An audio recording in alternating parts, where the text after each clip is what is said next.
The Dungeon of the Fathoms is next, and it's themed around Hohenheim. Dante and the Damned Dozen would have their work cut out for them.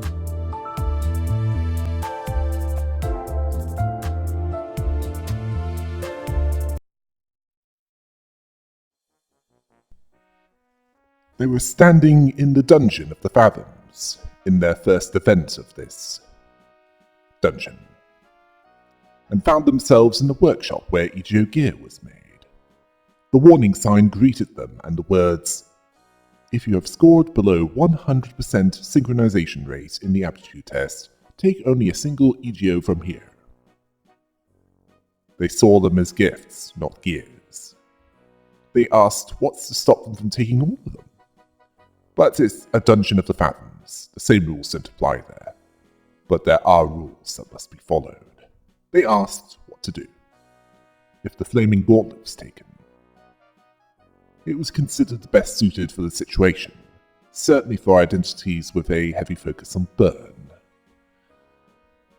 And they acquired the Combustion Gloves EGO gift.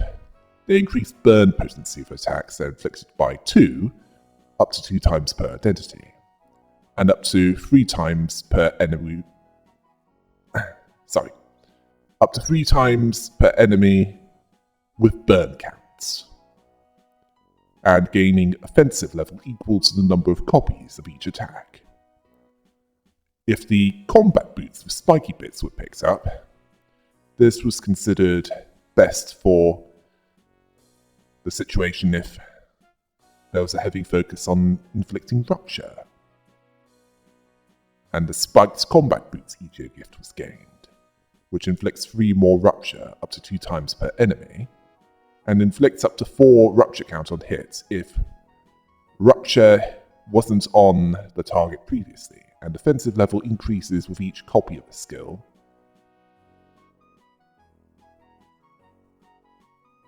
And this can add 2 more to that if there's more than 3 copies. Now, if the cleaning solution spray is picked up, the illusory hunt EGO gift is gained, where 2 damage up is given to all during focus encounters. Yes, this is something that's good for any situation, as it doesn't depend on specific status ailments. Upon arrival in a corridor, they see a censored individual. Dante wanted to know what was going on with them.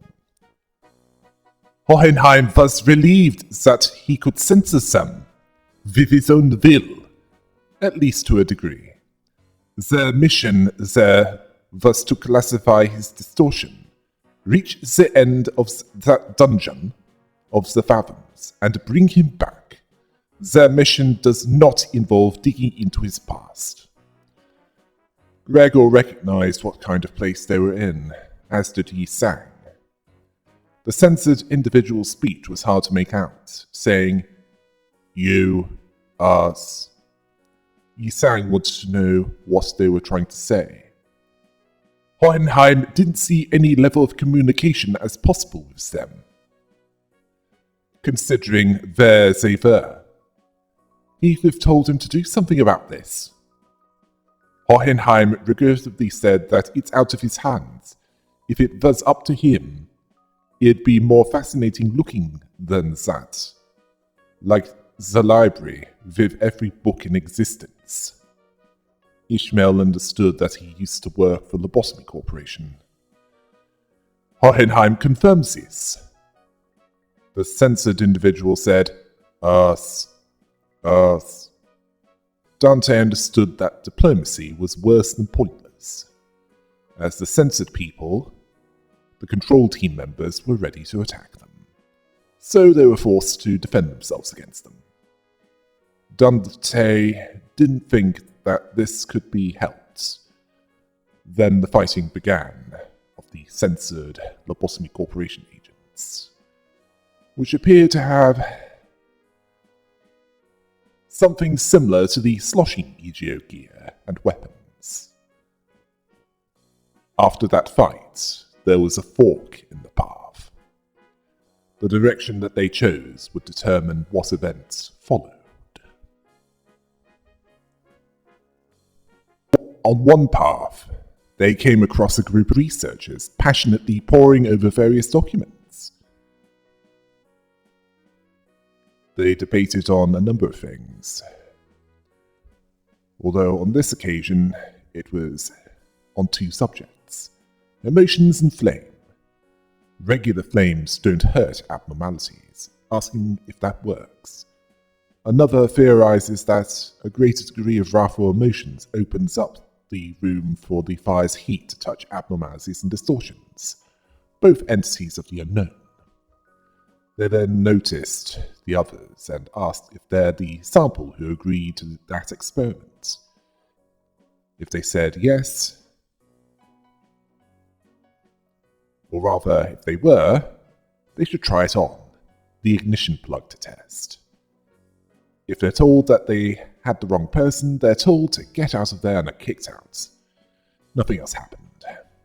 If told that they were the samples, a check is made, and if passed, the researcher is pleased by the interesting reaction, with a decent synchronization rate. Papers were scribbled on, and they let the chosen go. The gear was taken off, and it was presented to the researcher, but they told them to take it with them. They received the EGO gift reignition plug, and the chosen was healed for 30 HP and 30 SP. As for the reignition plug, it increases attacks that deal burn by 20%, and increases burn count by 1 more, and those with burn already receive up to 2 defense down per identity that attacks them with burning attacks, and those that inflict burn count gain offense level equal to the surviving turns, up to 5. However, if the check failed, it was deemed not to be a good match for them. Unhappy with the result, and the chosen was in agony. The researcher considered it needing time to acclimatize, telling them to take it with them and try to get used to it, suggesting that they try it on a few times and bring it back if it's found completely unbearable. The result is the same. They receive the reignition plug, but the chosen receives 30 HP and 30 SP damage. On the other path, several researchers were moving about busily in a hectic-looking laboratory, asking if something escaped as they saw the mess. And someone walks up to them, telling them to get out of the way. Then they changed their mind, seeing it as perfect timing, telling them to eat something. They don't have much time until the clinical trial report deadline. If deciding to eat it, a check is made, and if successful, the chosen is surprised as soon as the potion is taken, relieving much stress. The researcher considered it a success, thanking them for volunteering, asking them to take the newest line of medicines, which was the EGO gift Enhancer Mark IV, and this healed the chosen for 30 HP and 30 SP. Now this EGO gift, if the final coin was against those with 15 or more rupture, while inflicting rupture will inflict 3 more count per identity. Now, if the check failed, the potion filled them with disgust. The chosen was struggling not to vomit upon the flavour. The researcher saw it as a failure, apologising for this, handing over the newest line of medicines. They received the EGO gift Enhancer Mark IV regardless, although they received 30 HP and 30 SP damage. The chosen, to be more precise. And if they refuse to eat it, they're pushed aside and nothing else happens. Roger then asked how did they know that he distorted. Roger, you only have to look at him. If that's not a distortion, I'd like to know what is. He didn't sound different, well, not all that different from his usual self. Faust told her that the effect that it has varies from subject to subject. Well, she's not wrong, as there are some that are just feral beasts, while others are capable of intelligent thought, but it doesn't bring out the best in them. Gregor agreed with this, but he questioned why he censored it, his own fathoms.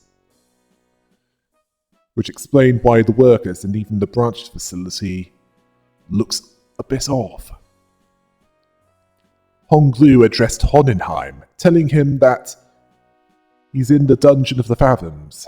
They'll see it through with Dante's powers, even if he doesn't want them to. Hohenheim saw a good point there. If they are going to see them anyway, he'll save them the trouble and give them a quick rundown, telling them to come visit him when they're done. This tale began when that man walked into his laboratory. He was an elite researcher, so he had a personal laboratory. Ishmael understood that he had control over the narrative. Then someone addressed Mr. Hohenheim, and Hohenheim didn't remember what he looked like. So he was given a censored look, which he was planning to do anyway. He wanted to talk to him about something. Hohenheim wanted to know if he was there to express displeasure towards him. He didn't know what he meant. Hohenheim told him to do so from the start, if that was the case. He felt this would happen. 3 months was a good record for working without a workplace conflict. He got a lot of those, I take it. Recommending that he go to human resources. If he was there to quit, this wasn't why he was there. He wanted to thank him for picking him. Someone from the back streets to work there. He made the hiring decision. He didn't know how to put this, but he was the only one who saw his potentiality. None cared to look into that before. The distorted Hohenheim knew that he had nothing to do with that. He wasn't hired for something so insignificant. Lobotomy Corporation looks for trauma as part of its hiring process. Yeah, that confirms my suspicion how relaxed the recruitment process was before the Seed of Light was completed. It was the capacity to feel physical and emotional pain. As without that, life has no meaning. Where the more trauma, the more favourable they'd be seen. Those from the back streets, they were on their own as far as support was concerned. They had plenty of trauma from the fear of the threat of syndicates alone. Hohenheim acknowledged his greetings, telling Jimmy that he's free to leave his office. He told him that he wasn't Jimmy, who then asked why he always enjoys working alone. Hohenheim explained that he's adept at spending his time on his own. It sets him apart from others. He then asked Hohenheim if he needs someone to be his right-hand man. Hohenheim told him that his right hand is doing fine. He then asked Hohenheim if he believed in potentialities. The distorted Hohenheim saw him as an unrelenting, stubborn employee, even then. He then told Hohenheim that thanks to him, he does. If he keeps this up, He might find himself living at large in a nest, changing his world little by little, much as he was able to get a position there. He wants to stick around his circle. Hohenheim told him that to make such dramatic changes, while it's possible for himself, but he is painfully average in most qualities, so his ambition is greater than his ability. He has no faith in potentialities, his faith is in himself alone. He has no interest in probability theory anyway. So he will keep both his hands as his own. He then asked if he wanted to know something about him. He really doesn't think about these things, acting before he thinks. If he does at all. Hohenheim saw him as thoughtless and carefree. The only merit from those that came from the backstreets. He asked if it was a thinly veiled threat of physical assault. A thinly veiled threat of physical assault. It wasn't. He was talking about the new abnormality that had just arrived. A tricky one to manage. It reads your mind, which makes strategies based on hard logic worthless. Hohenheim didn't know what he was getting at. He then asked Hohenheim if he wanted to aim for the Department of the Year together. Hohenheim saw that he was skilled in the art of transactions. He saw it as necessary for Backstreet's survival. The distorted Hohenheim admitted that he was overcome by a certain ennui back then. He saw it as foolish to engage in inane conversations. Then they encountered another censored control team member who said, "You let us." Hohenheim saw that the remnants of his past had come to haunt them. He was who they wished to hurt. More censored Lobotomy Corporation agents were fought after that. After that fight, we then saw more of Hohenheim's past.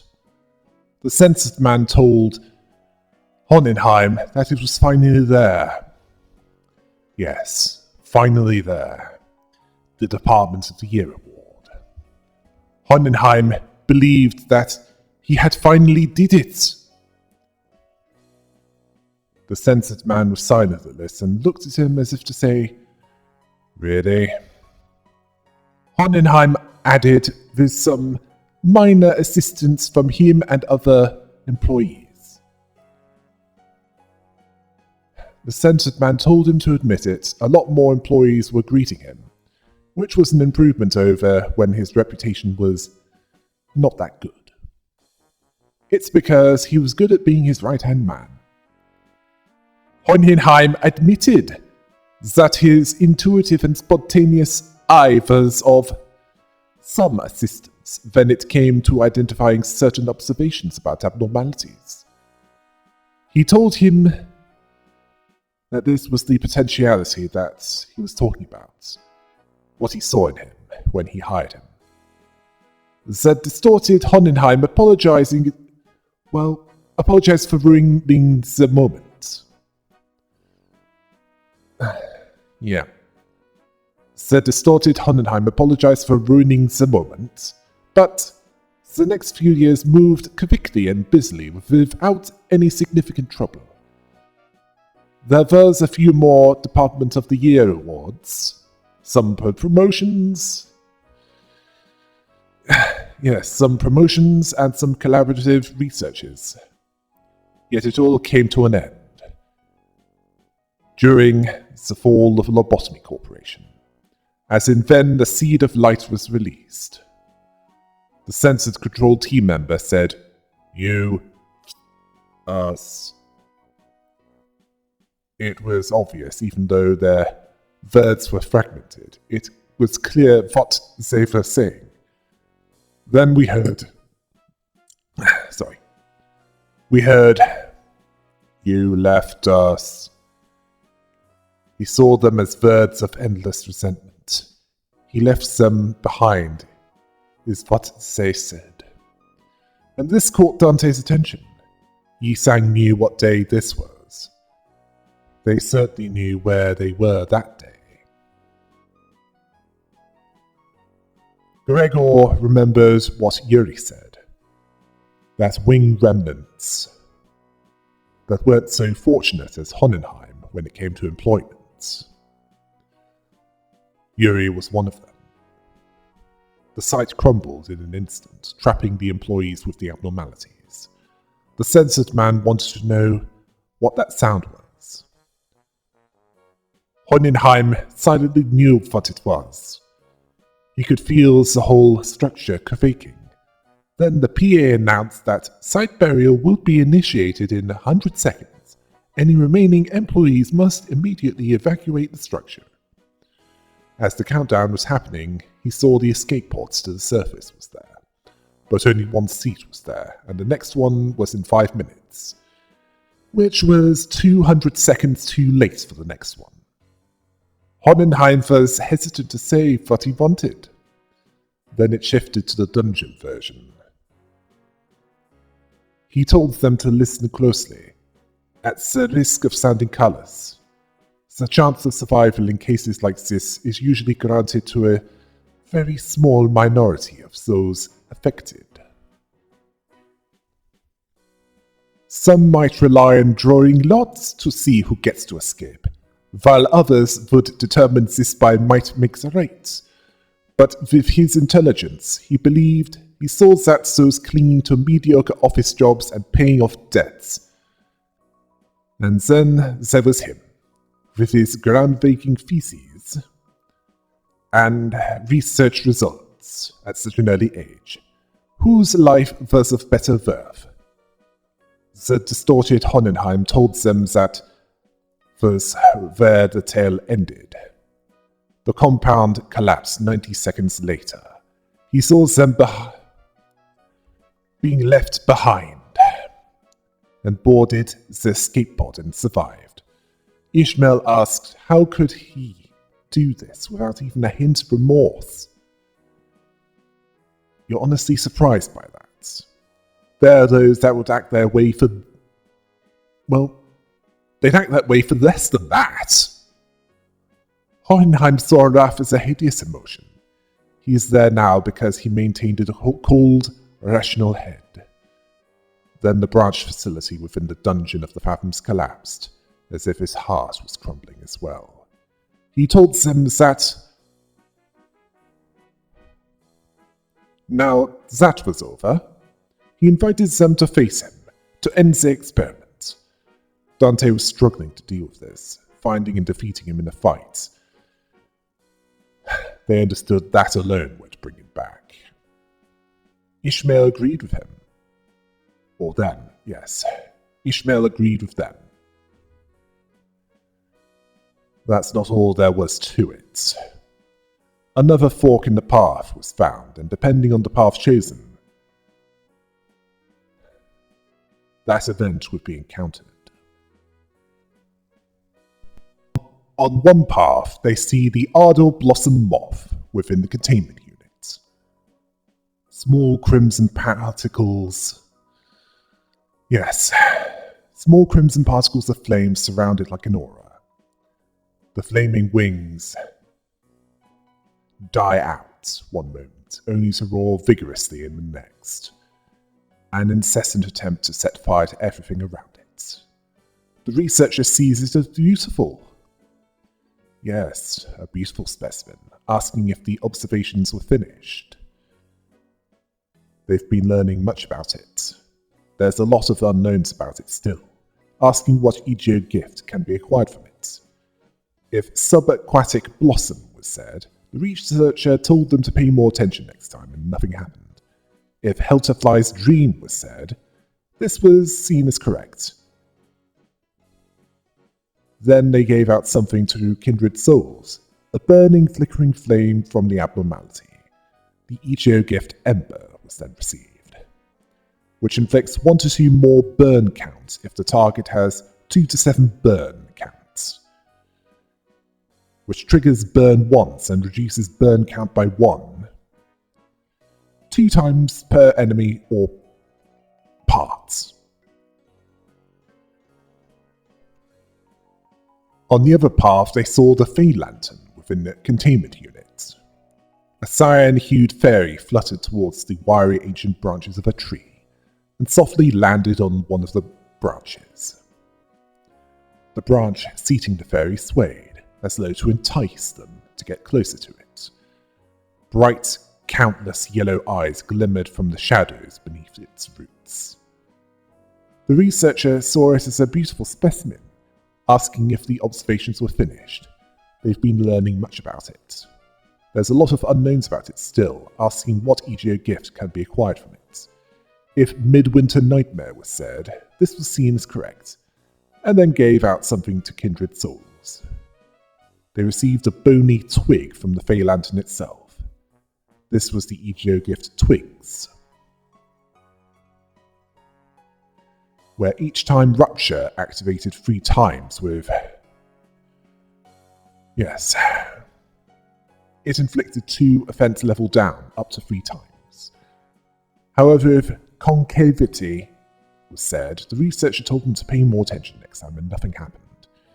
And then after fighting a series of Pecatula, there was a fork for them to take, and depending on which path they take, one of 2 events would be happening. At the end of this hallway that they ended up going down, a group of researchers were having a discussion in front of an unnaturally dark place. Noticing their presence, these researchers their faces brightened up as they were approached, asking if they'd investigate that area for them. They'll help to the best of their abilities if they accept. And if they do so, a check is made.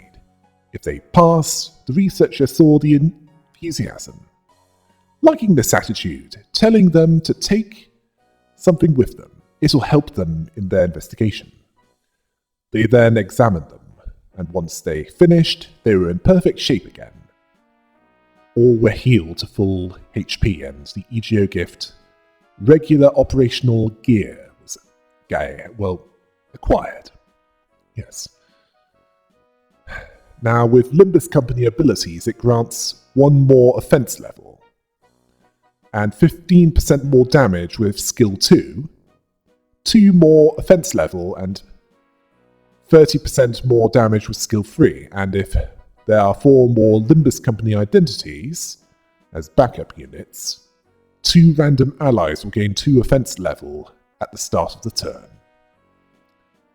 Now, if the check failed, the enthusiasm was seen as false. They'll still do all that they can to help them recover. They were examined, and once finished, they were in perfect shape.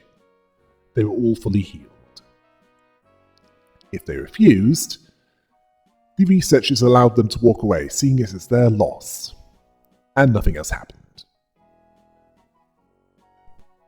On the other path, there were several frantic letters carved into a wall with knives. Dante could sense the sheer horror and desperation of the writers of those wild letters.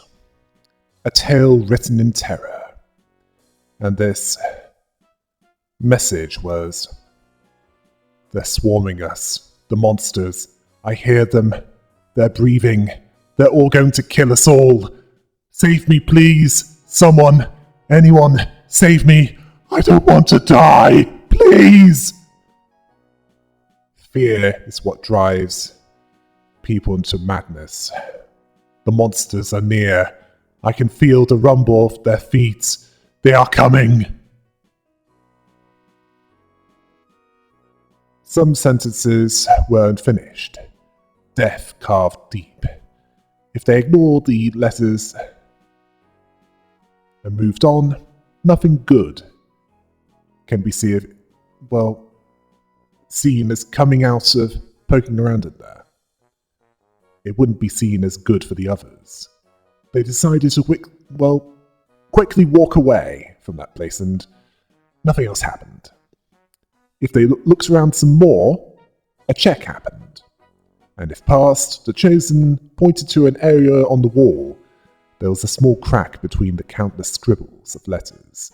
They carefully reached a hand into the opening, and they felt the tip of their fingers brushing against a card. Someone must have hidden it there. It might come in handy later. All were healed up to full HP and gained the operational authorization card each year gift, which randomly applied free offensive level up between all identities. If an ally retreats or is killed, up to 2 times. This can increase to 6 offense level up in total if 3 allies did this, which would be more of benefit to those who use Deviat Association identities.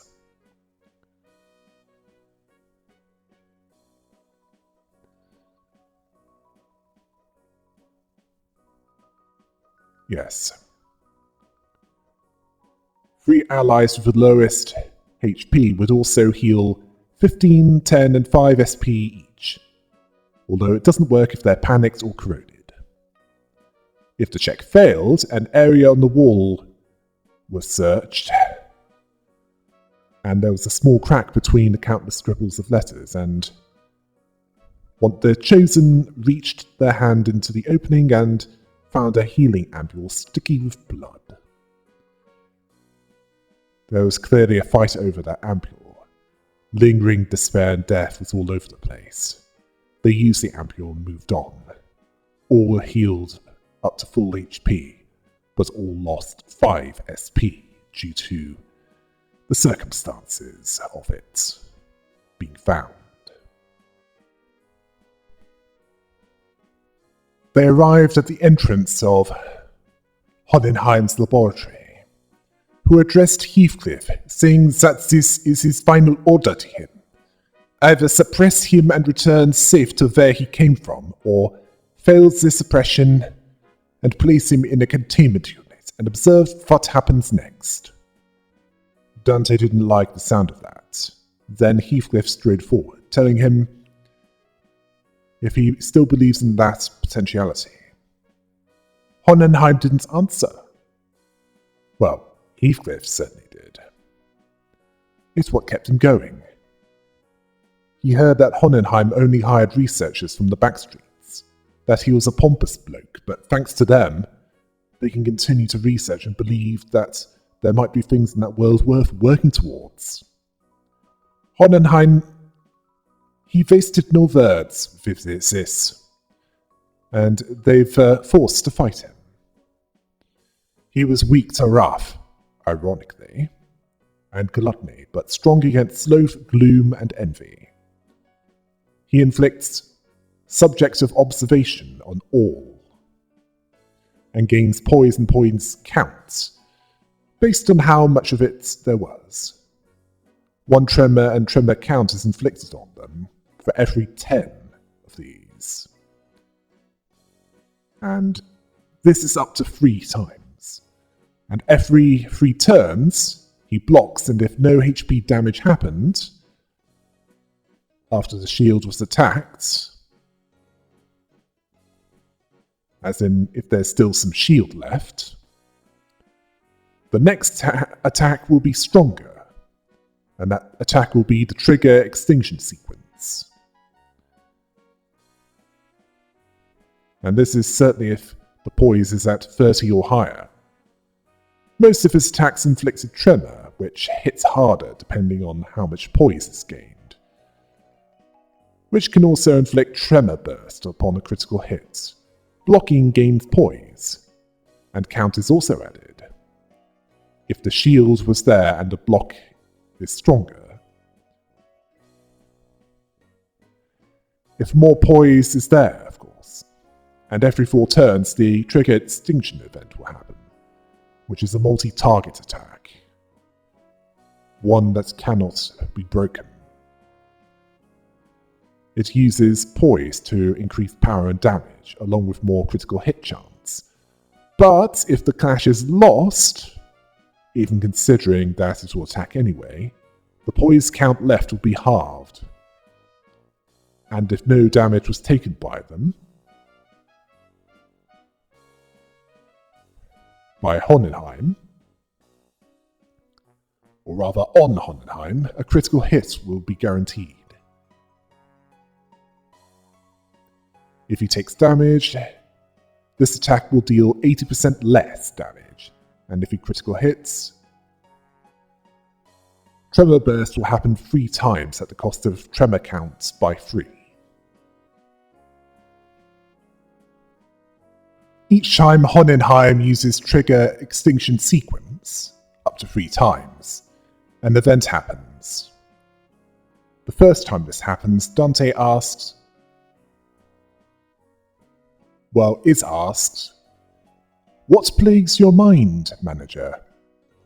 Your suppression effort seems to be smooth sailing." It is exactly as you have seen, manager, save for a few parts that were censored.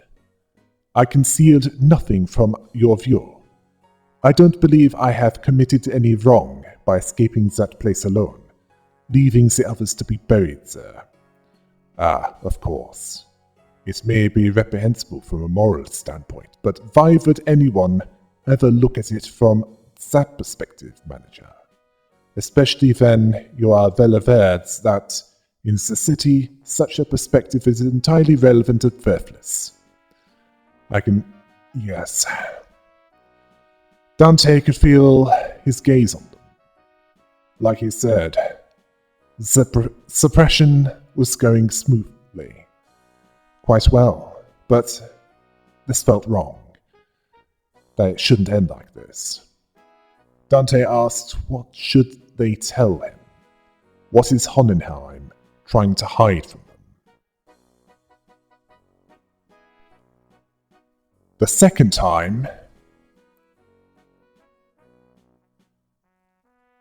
Hohenheim noted that Dante had something else that they wanted to tell him. Telling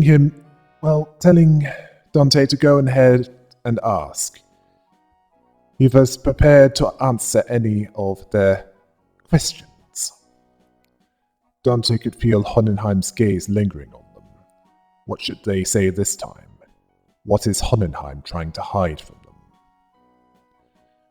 The third and final time, Hohenheim felt as though he was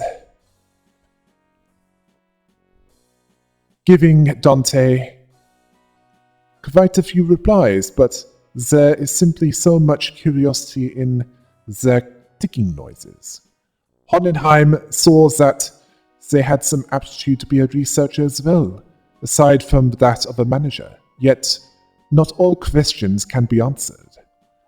This will be the last answer he will provide them. Dante then felt his gaze on them, asking him the final question. As for the question asked, the choices will choose the effect, which will remain for the remainder of the battle. Which of these occurs in which order depends on which is chosen. Now, after each of these occurrences, Dante had Faust ask a question to Hohenheim, but it can eventually lead to all being applied eventually, depending on how fast the HP is beaten away.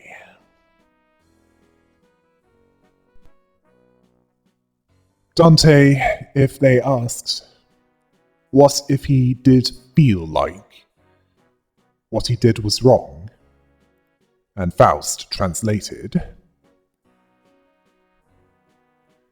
Hohenheim saw how they might have arrived at that conclusion, but they were considered incorrect. He had already done much contemplation regarding that matter, and had definitely concluded a long time ago that he was indeed one that did no wrong. Let him say this in advance, that he was a rare breed of researcher who detested the study of probabilities and statistics. He, Hohenheim, was not the kind to make irrational suggestions such as drawing lots to see who gets to survive. He was not the kind to partake in barbaric contests of strength to survive, either. Indeed, there was no other recourse. His only option was to come up with an argument that was ultimately vain before the urge to survive, arguing for his survival on the grounds that he was the most useful one out of all of them. However, they all made a rather objective decision for them. They overcame their base desires for mere survival and made a forward-thinking decision for the future. So no, he had no reason to believe that he was wrong. It shouldn't be wrong. He didn't do anything wrong. This wasn't a sin. Even as Hohenheim defended himself, it seemed as though some sense of responsibility was pulling him down, especially those last words. Dante could barely sense his usual air of confidence. This changed his adaptation passive to a weaker maladaptation. Maladaption, yes. Adaption grants him poise based on the damage he dishes out on others and takes from others, which increases if the target has 15 subjects of observation. Maladaption is similar, but it reduces subjects of observation. If asked, you're running away from something, which again Faust translated for Dante, Hohenheim asked, running away? An interesting point, but allow me to retort. My choice was not to run away, to deny and evade what had happened. It's too pathological a choice, isn't it? He was well aware that the only way to solve a problem is to face it head on, which was another aspect of himself that sets him apart from the common man. When an issue arises, or in very rare cases, where he to find himself in the tumult of emotional nature, he first attempts to establish a logical explanation. He reconstructs what was perceived and regulates his emotions. Expressing fury and anger was a pain and a waste of resources, but he must admit one thing. Now that he has conducted some level of cold introspection, he will admit that it wasn't entirely mature of him to censor so much of his fathoms. Of course, this does not mean that he will now remove the censored memories. His ego is not as feeble to be shaken by a few words. Dante didn't really understand most of what Hohenheim was talking about, but they couldn't shake this thought that everything he's been saying was just an effort to distance himself from his own emotions. This resulted in the shield passive defense mechanism being weakened and becoming inadequate defense mechanism. Now, defense mechanism grants a shield equal to 30% of the missing HP, up to a maximum of 15% of the maximum HP. Burn and rupture causes more shield damage. If the shield is destroyed, it weakens defense for the remainder of the battle. Inadequate defense mechanism reduces the shield to 15% of missing HP and can't exceed 5% of maximum HP. And burn and rupture causes more shield damage than it otherwise would. It also increases the defense debuff each time the shield is broken. If asking Hohenheim, if there was another side to that story that was told. And Faust translated this. Hohenheim asked, another side to his story, is it? Indeed, indeed, that is quite feasible. They were correct that another side is what oft gets lost in the process of obsessing over specific concepts, like the fathoms and the heart. Speaking from a consequential point of view, perspective provided by one's memory is narrow by nature, even in the fathoms, the deepest part of one's heart. Where many believe lies nothing but the empirical absolute truth, they're still capable of lying.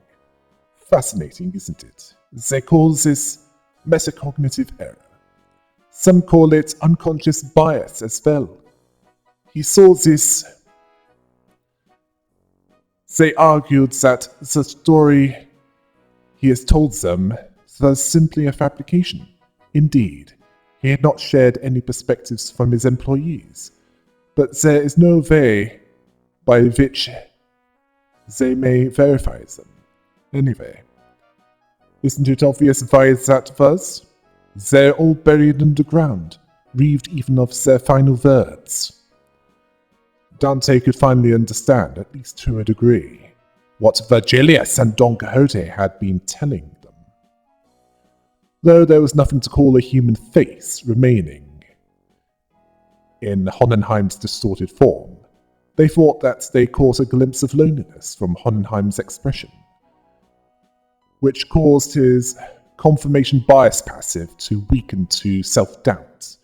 Confirmation bias siphons 10 SP from all that have a higher SP than him.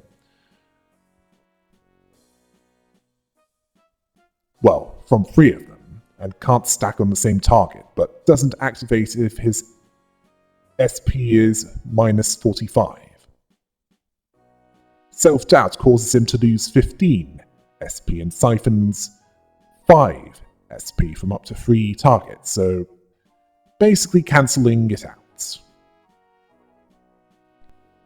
After Hohenheim was subdued, that censored man told Hohenheim that the escape pods were there, but only 1 seat was left. The next one was in 5 minutes. Hohenheim was troubled by this. Then we see that man uncensored. Heathcliff had some resemblance to him, who told Hohenheim that he didn't actually believe that he hired him because he saw his potential, but he wanted to believe that he found the hope and potentialities because of him. It can make things better as long as they keep it. Hohenheim didn't want to leave them all behind. He couldn't just save himself not without everyone. He told Hohenheim that's what a right-hand man does, isn't it? To take his potentiality he found and rise. Take it with him on the surface. Hohenheim asked Johann, what about him? He said, maybe next time. Some other time. Hohenheim said wrath was a hideous emotion. It's why he did nothing at the entrance of that branch, only remembering, nothing more. Remembering the ones that he left behind. Now, in case it wasn't obvious, Johann forced Hohenheim into the escape pod, and Hohenheim was left with survivor's guilt. Dante then sensed the dungeon of the Fathoms begin to close. Sometime later, it's revealed that Hohenheim reverted to human, which surprised him. Martin welcomed his boss back.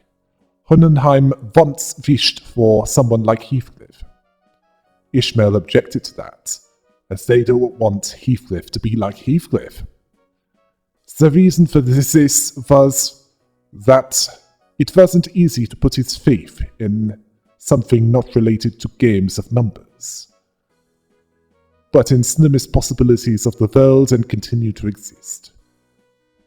While not befitting of him, it's a romantic attitude for a human. He saw the experiment as over. It was, Roddy assumed that it was a, huge success, all thanks to them. Hohenheim saw it as a failure. He established this hypothesis that this sole answer was to hold a firm belief in the self and nothing else. If that was correct, he would have remained a distortion. He was grateful to them for making him fail. Faust had nothing to say about this. Hohenheim classified his distortion as He5 Su. So with more pride in there. He saw this as disappointingly mediocre, but couldn't be helped. That world is a place where you must find a ray of potentiality among the mediocre. Faust told them that they need to move on. Mephistopheles was ready to depart. The researchers waved at them. Sinclair asked if they'll meet again. Ishmael would rather not. Hohenheim saw that everything had an end, so they should consider this their final meeting. Gregor had enough of him. He's like that even down to the last exchange. Dante saw that the last thing that they saw before the portal activated was the researchers pushing up their glasses in their general direction. They then walked through the portal and they found themselves back in the transport vehicle in District 16.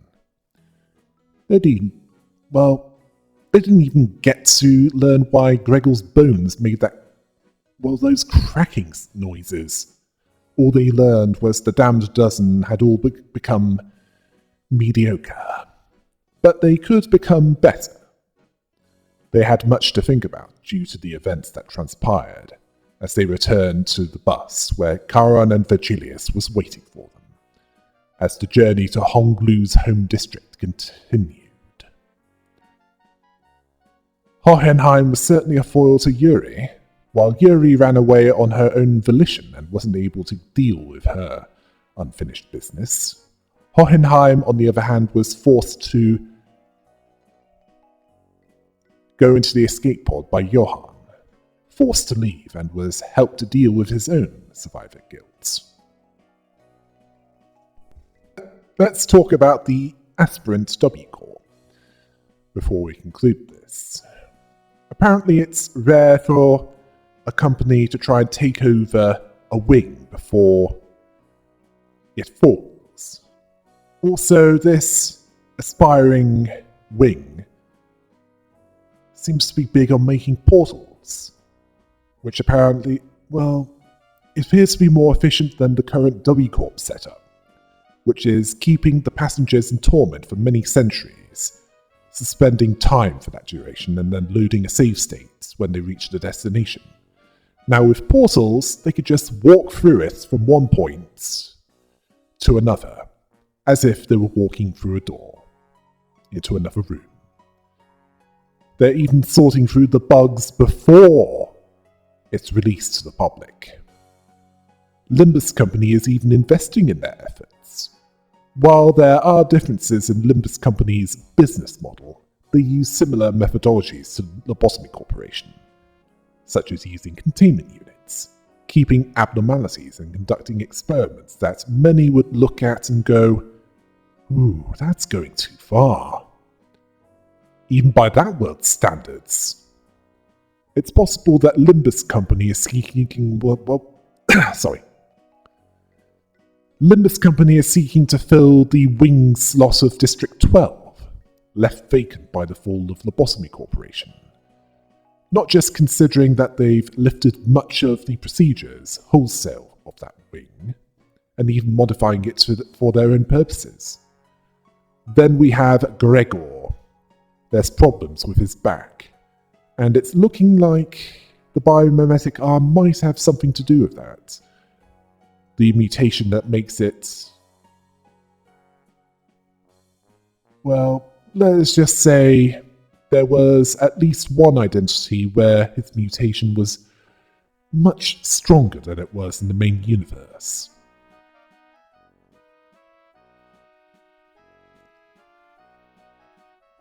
a mutation that might not be as stable as previously thought, as it's unclear how far back it goes, and the noise made by him stretching might be chitinous plating rubbing against itself. And all his connection to Dante is doing, well, it might be slowing that mutation down. It certainly keeps it from attacking anyone nearby.